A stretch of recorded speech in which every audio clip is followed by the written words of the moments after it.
Jake Morrison floated in the observation deck of Space Station Gamma 7, watching the stars through the thick glass. He had been the commander of this remote outpost for 8 months now, and the view never got old. The station sat in empty space between two star systems, far from any planet or moon. Its job was simple: listen for signals from alien civilizations and watch for anything unusual in deep space. The station was not very big. It had living quarters for 15 people, though only 12 were currently stationed there. There was a command center, a communications room, a small medical bay, and storage areas for supplies. The most important part was the massive array of sensors and radio dishes that stuck out from the station like metal flowers reaching toward the stars. Jake was 35 years old and had spent most of his adult life in space. He joined the Space Navy right after college and worked his way up through the ranks. He was tall and lean, with short brown hair and tired eyes that came from too many long shifts staring at computer screens. His crew respected him because he was fair and calm under pressure. The morning started like any other. Jake woke up at 0600 hours, had breakfast with his crew, and began the daily routine of checking all the station's systems. Everything was working normally. The sensors were scanning their assigned sectors of space, looking for any signs of intelligent life. The communication arrays were listening for radio signals that might come from alien worlds. Lisa Rodriguez was working the morning shift in the communications room. She was 28 years old and had been with the crew for 6 months. She had black hair pulled back in a ponytail and wore the standard blue uniform of the Space Navy. Lisa was good at her job because she had excellent hearing and could spot patterns in data that others might miss. At 0930 hours, Lisa noticed something strange in the data stream. The computer was showing a weak signal coming from the direction of the Centauri sector. At first, she thought it might be interference from a distant star, but as she looked closer, she realized it was different. The signal had a pattern to it, like someone was trying to send a message. "Computer, isolate signal bearing 274 Mark 6. Lisa said. The computer obeyed, filtering out the background noise and focusing on the strange transmission. As the signal became clearer, Lisa's heart began to beat faster. This was definitely artificial.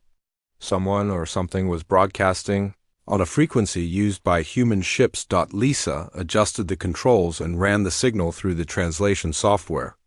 The message was weak and broken up, but she could make out words, human words. Her hands started to shake as she realized what she was hearing. "Jake, you need to get down here right now," she called over the intercom. Jake was in the command center, reviewing supply reports when he heard the urgency in Lisa's voice. He immediately stopped what he was doing and headed to the communications room. When he arrived, he found Lisa staring at her screen with a pale face. "What is it?" Jake asked. "Listen to this," Lisa said, playing back the cleaned-up version of the signal. The voice that came through the speakers was female, distorted by static and distance, but clearly human. "This is Captain Amy Walker of the exploration vessel Horizon. We are under attack. Repeat, we are under attack. Multiple alien ships have surrounded our position. They knew we were coming. This was planned." Jake felt cold fear run through his body. The exploration vessel Horizon was one of 12 ships that had left Earth 3 months ago to make contact with new alien civilizations. They were supposed to be on a peaceful mission, carrying gifts and trade goods to show humanity's friendly intentions. The message continued. "They're not listening to our attempts to communicate. They're just firing on us. Our shields are failing. If anyone receives this transmission, warn Earth. Tell them this isn't random. These aliens are working together. They have a plan." There was a pause filled with static, then the voice came. "Back weaker now. Our engines are damaged. We can't escape. Tell my family I love them. Tell Earth that we tried to be peaceful, but they don't want peace. They want us gone." The transmission ended in a burst of static. Jake and Lisa stared at each other in silence. For 40 years, humans had been exploring space and meeting alien species. Most of the encounters had been positive. Some aliens were friendly and wanted to trade. Others were neutral and just wanted to be left alone. A few were unfriendly, but they had never organized attacks on human ships. How long ago was this sent? Jake asked. Lisa checked her instruments. The signal has been traveling for about 18 hours. Whatever happened to the horizon, it's already over. Jake nodded grimly. Can you clean up the signal anymore? I want to make sure we got every word. Lisa worked for the next hour, using every tool available to extract as much information as possible from the transmission. She was able to recover a few more fragments of the message, including coordinates that showed where the horizon had been when it was attacked. The location matches their planned route, Jake said after checking the star charts. They were heading to the Kepler system to make contact with the Zephyrians. The Zephyrians were an alien species that humans had met 2 years ago. They were tall, thin beings with blue-gray skin and large eyes. The first contact had gone well, and there had been some limited trade between their worlds and human colonies. They had seemed peaceful and interested in learning about human culture. If the Zephyrians are involved in this attack, it means they've been planning it for a long time, Lisa said. They've been pretending to be friendly while getting ready to strike. Jake activated the emergency communication system. This was a special quantum transmitter that could send messages faster than light, but it used enormous amounts of power and could only be used in true emergencies. The signal would reach Earth in just a few hours instead of the months it would take using normal radio. Emergency transmission to Earth Command, Jake spoke into the microphone. This is Deep Space Station Gamma 7. We have received a distress signal from the exploration vessel Horizon. The ship was attacked by multiple alien vessels in a coordinated assault. Captain Amy Walker reported that the attack was planned and that multiple alien species are working together against human exploration efforts. We are forwarding all signal data for analysis. Recommend immediate defensive preparations. After sending the message, Jake called his senior staff to the command center. Lieutenant Commander Steve Phillips was his second in command, a serious man in his 40s who had served on 3 different space stations. Chief Engineer Carol Williams was responsible for keeping all the station systems running. Medical Officer Dr. Peter Jackson took care of the crew's health and would be needed if there were casualties. I want this station on full alert, Jake told them. If there's an organized effort to attack human ships, we might be a target too. Steve, I want you to review all our defensive systems. Carol, make sure we have full power to shields and weapons. Peter, prepare the medical bay for possible casualties if we have to rescue survivors. The next few hours were tense. The crew worked quietly, each person focused on their duties but thinking about the implications of what they had heard. If alien species were really organizing against humanity, it could mean the end of peaceful space exploration. It could mean war. Jake stood in the observation deck again, looking out at the stars. Somewhere out there, the crew of the Horizon was probably dead. They had gone into space with hopes of making new friends and expanding human knowledge.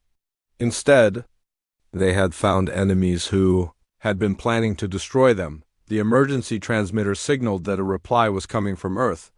Jake hurried to the communications room, where Lisa was already waiting.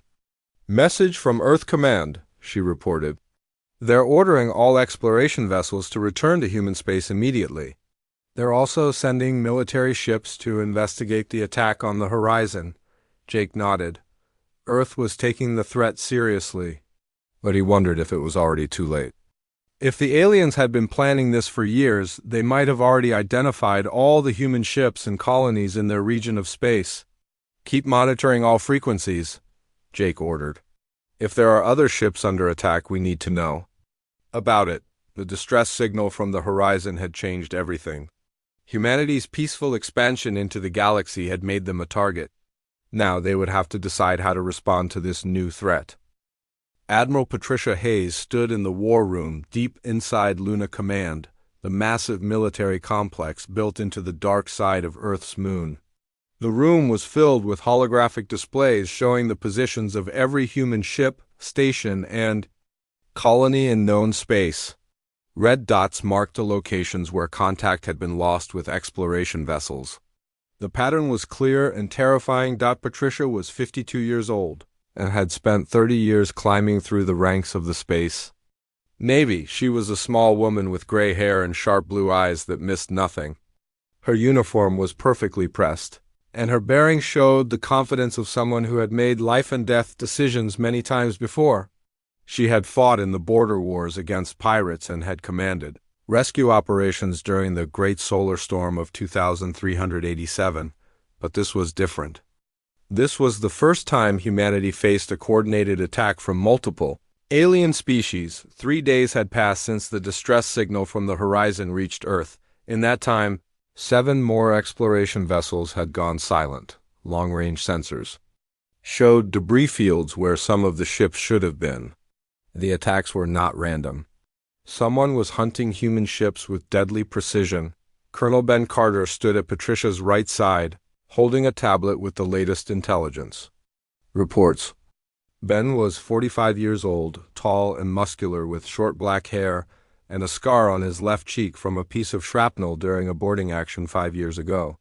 He had been Patricia's intelligence officer for 3 years and was one of the few people she trusted completely. "What's the latest count?"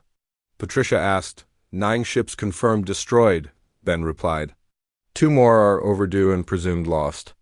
That's 11 vessels and over 400 people in just 3 days. Patricia felt anger burning in her chest. Those ships had been on peaceful missions, carrying scientists, diplomats, and trade goods. They had families back on Earth and the colonies.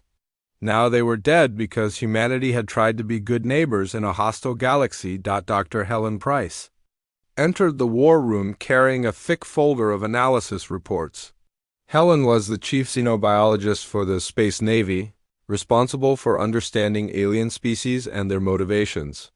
She was 38 years old with red hair and green eyes, and she wore the white coat of a scientist rather than a military uniform. Helen had been studying the attack patterns and trying to figure out which alien species were involved. "I've finished my analysis of the attack data," Helen said, setting her folder on the main table. "The evidence shows at least 4 different alien species working together. The Korthax, the Zephyrians, the Mentari, and one more that we haven't identified yet." Patricia frowned. All of these species had been contacted by human exploration teams in the past 2 years.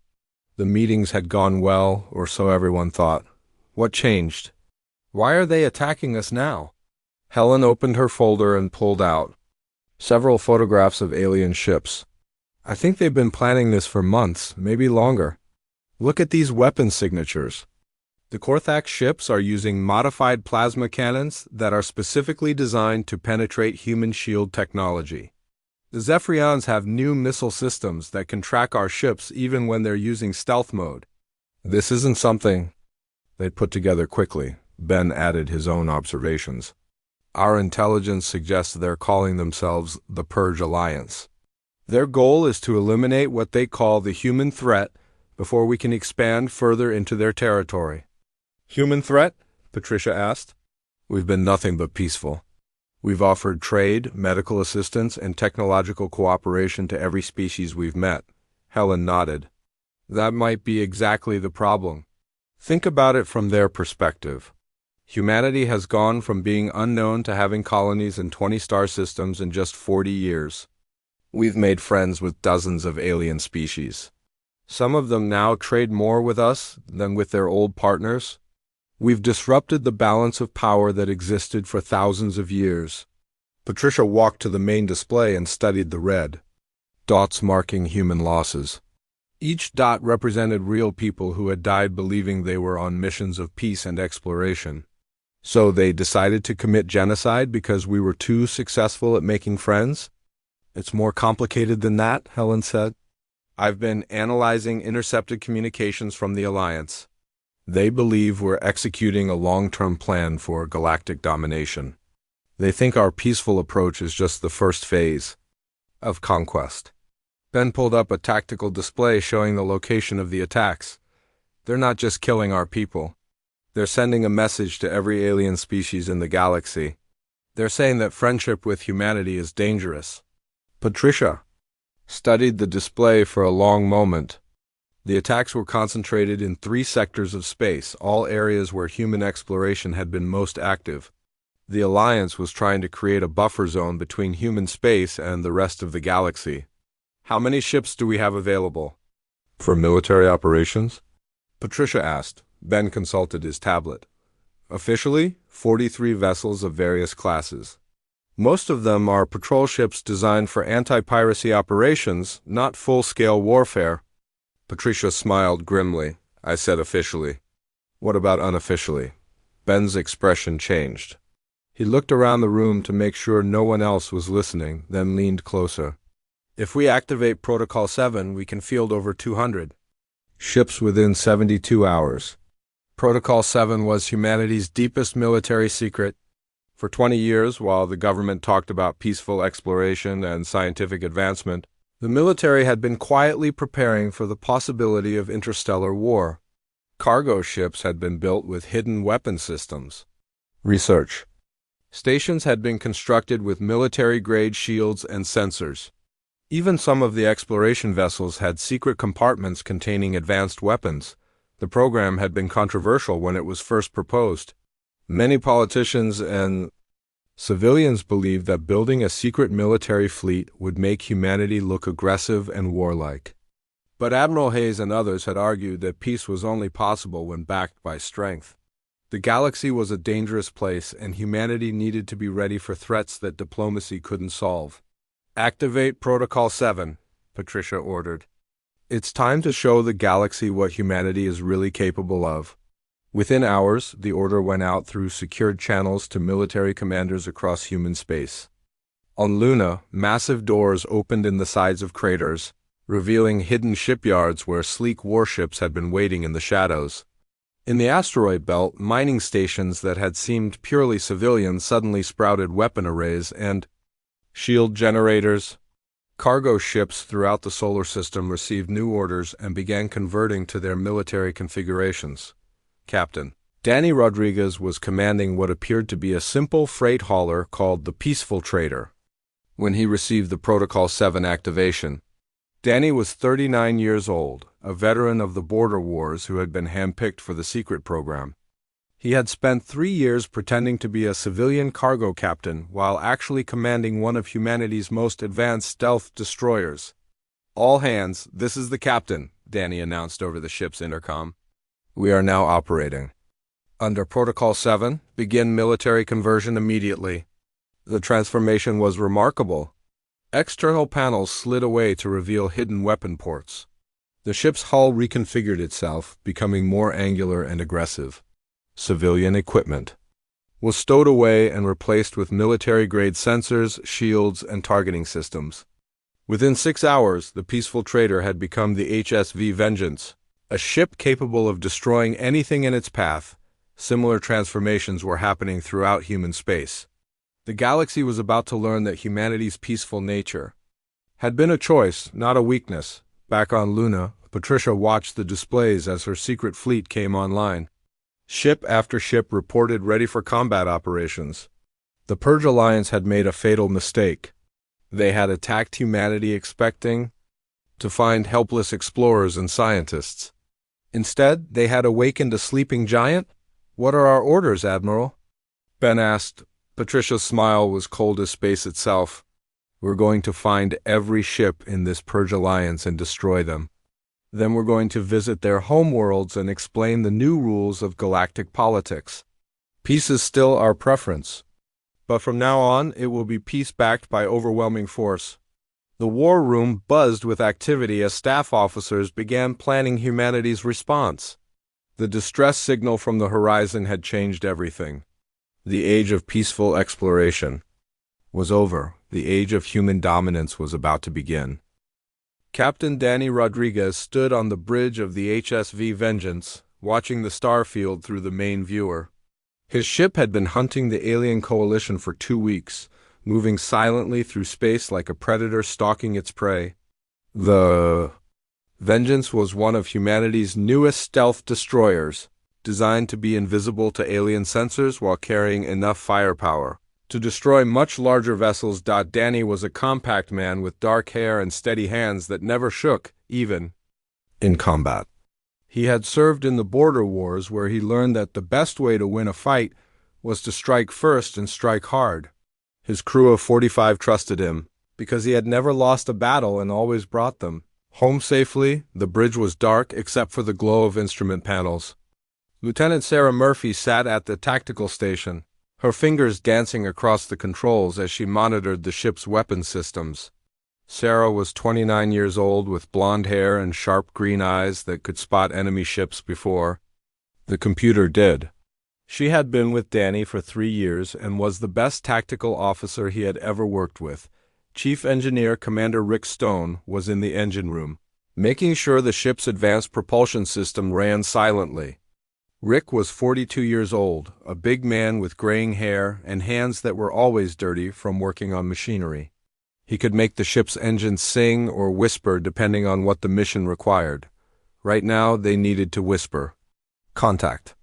Bearing 27 Mark IV, reported Tony Kim from the sensor station. Tony was the youngest member of the crew at 25, but he had the best ears in the fleet. He could hear things in the sensor data that others missed. 3 vessels, unknown configuration, heading toward the Kepler system. Danny studied the tactical display. The alien ships were moving in a tight formation, their hulls sleek and dangerous looking. They were different from any ships in the human database, with energy signatures that suggested very advanced technology. But they had one weakness. They were not expecting to be hunted. Sarah, what do you think? Danny asked quietly. Sarah ran the sensor data through her analysis programs. The ships are heavily armed, but their shields are configured for fighting other aliens, not human weapons. Their formation leaves the lead ship exposed when they make course changes. How long do we have before they reach the Kepler system? Danny asked. 18 hours at their current speed, Tony replied. If they maintain their heading, they'll arrive at the same time as the civilian transport Golden Dawn. Danny felt cold anger in his chest. The Golden Dawn was carrying 300 colonists to establish a new settlement on Kepler 7. The transport had no weapons and only basic shields. If the alien ships reached it first, those colonists would die just like the crew of the Horizon. Rick, I need maximum power to weapons, Danny said over the intercom. We're going to hit them hard and fast. Aye, Captain, Rick's voice came back. Weapons will have full power in 30 seconds.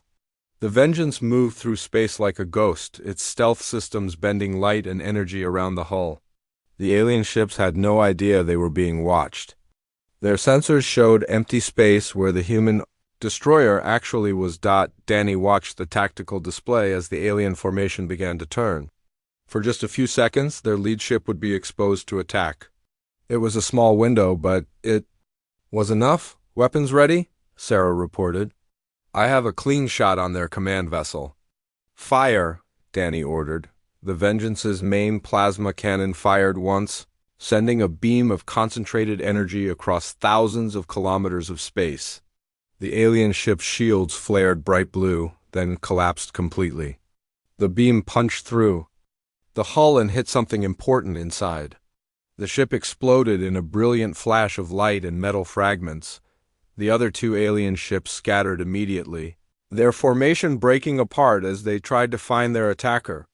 But the Vengeance was already moving, its stealth systems hiding it from their desperate sensor sweeps. Target destroyed, Sarah reported with satisfaction. The other ships are running. Let them run, Danny said. But not before we get what we came for. The Vengeance's advanced sensors had been recording everything about the alien ships. Their technology, their weapons, their shield frequencies, and their communication codes. This intelligence would be invaluable when the main human fleet arrived. Tony was monitoring the fleeing ship's communications. They're sending a distress signal, he reported. It's encoded, but our computers are breaking it down. The translation came through a few minutes later. The aliens were reporting that they had been attacked by a human ship that appeared from nowhere. They were requesting immediate reinforcements and warning other Alliance ships to be careful. Danny smiled grimly. Good, let them be afraid, let them wonder how many invisible human ships were out there hunting them. Set course for the rendezvous point, Danny ordered. It's time to report back to Admiral Hayes. The Vengeance slipped away from the battle site, leaving only wreckage and questions behind. As they traveled through hyperspace toward the meeting point, Danny reviewed the intelligence they had gathered. The alien ships were advanced, but they were not invincible. Human technology was different from what they expected, and that gave humanity an advantage. 3 days later, the Vengeance arrived at the secret rendezvous point in the Tau Ceti system. Danny was surprised to see how many ships were already there. The human fleet was much larger than he had expected, with vessels of every type and size. There were sleek destroyers like his own, massive battleships bristling with weapons, and carrier ships that launched squadrons of fighters. Admiral Hayes was commanding the operation from the HSV Defiance, a huge ship that looked like it could fight an entire alien fleet by itself. Danny had heard rumors about the Defiance for years, but seeing it in person was impressive. The ship was over 1 kilometer long, with armor plating that could stop anything the aliens might throw at it. Danny took a shuttle to the flagship and reported to Admiral Hayes in person. The Admiral's office was spartanly decorated with only a few personal items and a large star chart showing the positions of human colonies in alien territories. "Tell me about the enemy," Admiral Hayes said without preamble. Danny activated a holographic display showing the alien ships he had encountered. "They're fast and well-armed, but they have weaknesses. Their shields are designed to fight other aliens, not human weapons. Our plasma cannons can punch through their defenses if we hit them at the right angle. What about their tactics?" "They're overconfident," Danny replied. "They move in tight formations that leave them vulnerable to concentrated fire. They also don't seem to expect stealth attacks. I think they're used to fighting enemies who announce their presence." Admiral Hayes nodded. "What's your assessment of their overall capabilities?" Danny chose his words carefully. "They're dangerous, but they're not unbeatable. The problem is that there are a lot of them. Intelligence suggests the Purge Alliance has over 500 ships spread across multiple star systems. Even with our advanced technology, we'll be outnumbered." "Numbers aren't everything," Admiral Hayes said. "The aliens made a mistake when they attacked our exploration ships. They thought we were weak because we chose to be peaceful. They're about to learn the difference between choosing peace and being unable to fight." Over the next several hours, Danny briefed the Admiral's staff on everything he had learned during his hunting mission. The intelligence was shared with other ship captains and used to plan the upcoming battle. The aliens had started this war, but humanity was going to finish it. As Danny prepared to return, Admiral Hayes pulled him aside. "Good work, Captain. Your intelligence might be the key to winning this war," Danny saluted. "Thank you." "Admiral, what are our orders?" "We're going to hit them where it hurts most," Admiral Hayes replied. "The Alliance is planning a major attack on the Vega colony. We're going to be waiting for them," Danny smiled. The hunters were about to become the hunted. The prisoner exchange took place in the neutral zone between human space and the Rigel system, a region of empty space that no species claimed. Admiral Patricia Hayes had come personally to oversee the interrogation of the captured alien commander, though few people knew the real reason for her interest. The HSV Defiance floated silently alongside a smaller alien vessel, both ships surrounded by the infinite darkness of deep space. The alien prisoner was a Korthax named SSK, a reptilian, being with green-scaled skin and vertical yellow eyes that seemed to glow in the dim light. He was tall and thin, with long arms that ended in clawed hands. His species was known for their intelligence and their rigid military discipline. Skiff had been captured when his ship was disabled by human forces during a skirmish near the asteroid belt. Admiral Hayes sat across from the alien in the ship's interrogation room. The room was plain and functional, with white walls and a simple metal table between them. Dr. Helen Price sat nearby with her translation equipment, ready to help if the universal translator failed. Lieutenant Commander Kate Wilson stood by the door, her hand resting on her sidearm. "Why did your alliance attack us?" Admiral Hayes asked through the translation device. Her voice was calm and professional, but her eyes were hard as steel. Skiff's vertical pupils contracted as he studied the human commander. When he spoke, his voice was a low hiss that the translator converted to English. You truly do not understand. Do you? Your species spreads across the galaxy like a disease, offering friendship and cooperation while secretly preparing for conquest. Dr. Price leaned forward, her scientific curiosity overcoming her anger. We have never conquered anyone.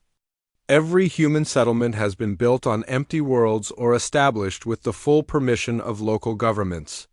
The alien's laugh was a disturbing sound, like air leaking from a broken pipe. Permission? Your people arrive with advanced medical technology, industrial machines, and weapons that make our own look primitive. You help struggling worlds solve their problems, making them dependent on your aid. Within one generation, these worlds cannot survive without human support. That is conquest by a different name. Admiral Hayes felt a chill run down her spine. She had never thought about humanity's expansion from that perspective before. You are saying our humanitarian efforts were seen as aggressive expansion? Your species has a saying about good intentions and the path to damnation, SS Kate replied. You have created a sphere of human influence that spans 20 star systems? Worlds that once traded freely with all species now look to Earth for everything they need. You have disrupted the balance of power that existed for thousands of years. Kate. Wilson stepped closer to the table, her face red with anger. So you decided to commit genocide because we were too helpful? Skith's eyes fixed on her with cold intelligence. Better to end the threat now than watch our civilizations slowly absorbed into your benevolent empire? We have studied your history. Human, your own planet is covered with the ruins of cultures that were destroyed by others who claimed to be helping them. The accusation hit home harder than Admiral Hayes wanted to admit. Earth's history was indeed filled with examples of powerful nations that had conquered others under the guise of bringing civilization and progress. The Romans, the British Empire, the European colonization of the Americas, all had claimed they were helping the people they conquered. But we are not conquerors, Dr. Price insisted. We share our technology freely. We do not demand tribute or slavery from the worlds we help. Do you not? Skiff asked. The world of Kepler-4 was struggling with a plague that was killing their population. Humans arrived with medicine that saved millions of lives. In gratitude, the Kepler government signed exclusive trade agreements with Earth. Now 70% of their economy depends on human goods and technology. If Earth withdrew its support tomorrow, their civilization would collapse. Admiral Hayes was quiet for a long moment. She had been proud of humanity's success on Kepler-4. The medical mission had been seen as one of the Space Navy's greatest humanitarian achievements. But seen through alien eyes, it looked different. The same pattern exists on dozens of worlds. Sketh continued. Humans arrive, solve problems, create dependencies, and then integrate these worlds into your economic and political system. You do it without violence, without threats, which makes it more effective than any military conquest. Even if that were true, Kate Wilson said, it does not justify murdering innocent people. The crews on our exploration ships were scientists and diplomats, not soldiers. Skith's expression did not change. Your exploration ships carry advanced sensors that map our defenses. Your diplomats gather intelligence about our military capabilities. Your scientists study our weaknesses. Every peaceful contact mission also serves as reconnaissance for future military operations. Dr. Price shook her head. That is paranoid thinking. Our people genuinely want to help and learn from other species. Perhaps some do, SSKH admitted. But your leaders understand the strategic value of these missions. Every world that becomes friendly to humans is a potential base for military operations. Every trade agreement gives you access to resources you can use for war. Every technological exchange teaches you about alien capabilities. The interrogation continued for hours. Skith explained how the Purge Alliance had formed over several months of secret negotiations. Representatives from dozens of alien species had met in hidden locations to discuss the growing human threat. They had shared intelligence about human activities and coordinated their response. We knew that striking first was our only chance, Skiff said. Once humans established a stronger military presence in our regions of space, it would be too late to stop your expansion. Admiral Hayes asked the question that had been bothering her since the attacks began. How did you know about our exploration schedule? The attacks were too well coordinated to be random. Skiff was quiet for a moment, then seemed to make a decision. Your own people told us. Not intentionally, but your communication networks are not as secure as you believe. We have been monitoring human transmissions for over a year. The revelation was shocking. Dr. Price immediately began taking notes, realizing the security implications. If the aliens had been listening to human communications, they knew far more about human capabilities and plans than anyone had realized. What else do you know about our military preparations? Kate Wilson demanded. We know about your hidden fleet, Skiff replied calmly. We know about the secret weapons programs and the military stations disguised as research facilities. We know that humanity has been preparing for interstellar war while publicly claiming to be peaceful explorers. Admiral Hayes felt her heart sink. If the aliens knew about Protocol 7 and the hidden military buildup, they would be prepared. For humanity's counterattack, the element of surprise was gone. But we also know something else, Skiff continued, and for the first time his voice carried a note of uncertainty. We know that we underestimated you. Your stealth technology is more advanced than we expected. Your weapons are more powerful than our intelligence suggested. The ship that destroyed our squadron in the Kepler system appeared from nowhere and vanished just as quickly. Are you saying you are having second thoughts about this war? Dr. Price asked. Skiff was quiet for a long time. When he finally spoke, his voice was barely above a whisper. I'm saying that my people may have made a terrible mistake. We thought we were preventing human conquest. Instead, we may have guaranteed it. A peaceful humanity was a manageable threat. A warlike humanity may be unstoppable. Admiral Hayes stood up from the table. The interrogation had revealed more than she had hoped, but also more than she had wanted to know. The war had started because aliens feared human expansion, but their attacks had forced humanity to become exactly what they feared most. As she left the interrogation room, Admiral Hayes realized that there was no going back. The age of peaceful exploration was over. From now on, humanity would expand through strength, not kindness. The galaxy had taught them that being helpful was seen as threatening. Now they would show what real threat looked like. The final battle took place in the Vega system, where the alien coalition had assembled the largest fleet in galactic history. Nearly 200 ships from 6 different species hung in space around the gas giant Vega 3, their hulls gleaming in the light of the blue-white star. The fleet included everything from small fighter escorts to massive dreadnoughts that could destroy entire planets. Admiral Patricia Hayes commanded the human response from the bridge of the HSV Defiance, watching the enemy fleet through the main. Viewer, around her the full might of humanity's military power was finally revealed. 150 human ships had emerged from hyperspace in perfect formation, their weapons charged and shields at maximum power. The human fleet was unlike anything the galaxy had ever seen. Sleek destroyers moved alongside massive battleships. Carrier vessels launched squadrons of fighters that swarmed through space like angry insects. Support ships carried weapons that pushed the boundaries of known physics. Every ship had been designed with one purpose: to fight and win against superior numbers.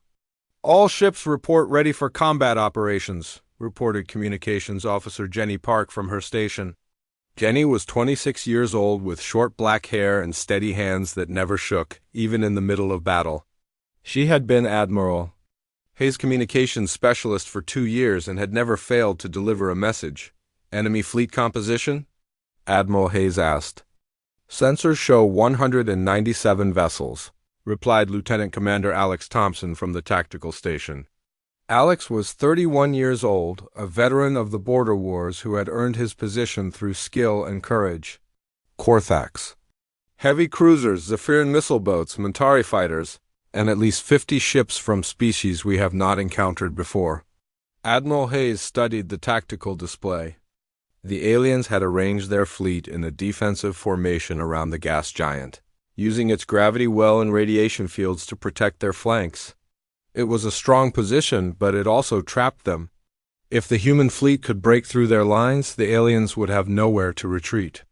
"Open a channel to all ships," Admiral Hayes ordered. Jenny's fingers danced across her controls. "Channel open, Admiral." Admiral Hayes stood up from her command chair, her voice carrying the authority of someone who had spent decades preparing for this moment.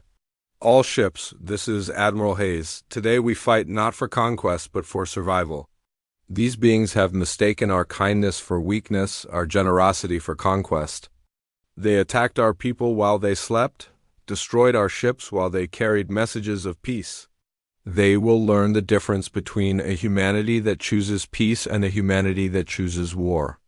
Across the human fleet, captains and crews, listen to their admiral's words. On the HSV Vengeance, Captain Danny Rodriguez checked his weapons one final time. On the carrier HSV Eagle, Commander Lisa Martinez prepared her fighter squadron for launch. On dozens of other ships, human men and women made ready to fight for their species' right to exist in the galaxy. "Begin the attack," Admiral Hayes ordered. The battle started with a massive exchange of long-range fire. Alien plasma bolts and missile volleys crossed space toward the human fleet, their trails of energy painting the darkness with deadly light. The human ships responded with their own weapons, sending beams of concentrated energy and clouds of smart missiles toward the enemy formation. The first exchange revealed the technological gap between the two sides. Alien weapons that should have destroyed human ships were absorbed by advanced shield systems. Human plasma cannons punched through alien defenses like they were made of paper. Within minutes, 3 alien ships had been reduced to expanding clouds of superheated gas. Commander Lisa Martinez led her fighter squadron through the chaos, her 12 fighters weaving between the massive capital ships like birds flying through a forest. Lisa was 33 years old with brown hair and reflexes that had saved her life in dozens of combat missions. Her wingman, Lieutenant Alex Thompson, stayed close beside her as they approached their target. "Phoenix Squadron, this is Phoenix." "Leader," Lisa called over the radio. "Target is the Korthax command ship. Stay tight and watch for their point defense systems." The alien command ship was a massive vessel over 800 meters long, bristling with weapons and protected by overlapping shield generators. It was the heart of the enemy fleet, coordinating the battle and directing the coalition's strategy. If it could be destroyed, the alien formation would fall apart. Lisa's fighters dove toward the enemy ship, their small size making them difficult targets for the alien gunners. Plasma bolts and laser beams filled the space around them, but the human pilots were too skilled and their ships too fast to be easily hit. "Target locked," reported Alex Thompson, beginning attack run. The fighters launched their missiles in perfect coordination, 12 small warheads racing toward the alien ship's shield generators. The explosions came in rapid sequence, each one weakening the enemy's defenses. On the third hit, the shields collapsed completely. "Shields down," Lisa called. "All fighters, concentrate fire on the bridge section." The fighters' plasma cannons spoke as one, sending concentrated beams of energy into the alien ship's command center. The bridge exploded in a brilliant flash, taking the coalition's battle coordination with it. Across the battlefield, the human fleet pressed its advantage. Admiral Hayes watched from the Defiance's bridge as her ship systematically destroyed the enemy formation. The aliens were brave and their ships were well built, but they could not match human technology and tactics. The coalition's final gambit came when their largest vessel, a Mentari super dreadnought, broke formation and charged directly at the human flagship. The massive alien ship was damaged and bleeding atmosphere, but its captain had decided to ram the Defiance in a desperate attempt to kill the human admiral. Captain Greg Foster, commanding the cruiser HSV Guardian, saw the threat developing. Greg was 40 years old, a quiet man who had never sought glory but had always done his duty. Without hesitation, he ordered his ship to intercept the alien dreadnought. "All hands, this is the captain," Greg announced over his ship's intercom. "We are going to stop that ship from reaching the Admiral. It has been an honor serving with you." The Guardian moved into the alien ship's path, firing everything it had at the approaching dreadnought. The two vessels collided in a massive explosion that lit up the entire battlefield. Both ships were destroyed instantly, but the Defiance was safe. When the battle ended 3 hours later, the alien coalition fleet had been completely destroyed. Wreckage drifted through space where nearly 200 enemy ships had been. Only a handful of alien vessels had escaped to carry word of the defeat back to their homeworlds. Admiral Hayes stood in her ready room, looking out at the debris field through the armored window. The victory had come at a cost. 15 human ships had been destroyed and over 800 people were dead or missing. But humanity had proven something important to the Galaxy. Communications Officer Jenny Park entered with a message tablet. "Admiral, we are receiving surrender requests from 17 different alien governments. They are asking for terms." Admiral Hayes took the tablet and read the messages. Species that had been part of the coalition were now begging for mercy. Others that had been neutral were offering alliance with humanity. The battle had changed the balance of power in the galaxy forever. "Draft a response, Jenny," Admiral Hayes said. "Tell them that humanity accepts their surrender, but the terms are not negotiable. Complete disarmament of their military fleets, reparations for the lives lost in their attacks, and participation in a new galactic council where conflicts are resolved through diplomacy, not warfare." As news of the victory spread across human space, the galaxy learned a fundamental truth about humanity.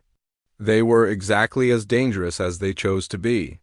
The distress signal that had awakened humanity's full force had revealed to the universe that the most terrifying predator was one that preferred not to hunt. The war was over, but the peace that followed would be built on a foundation of mutual respect, backed by the knowledge that humanity's kindness was a choice, not a weakness.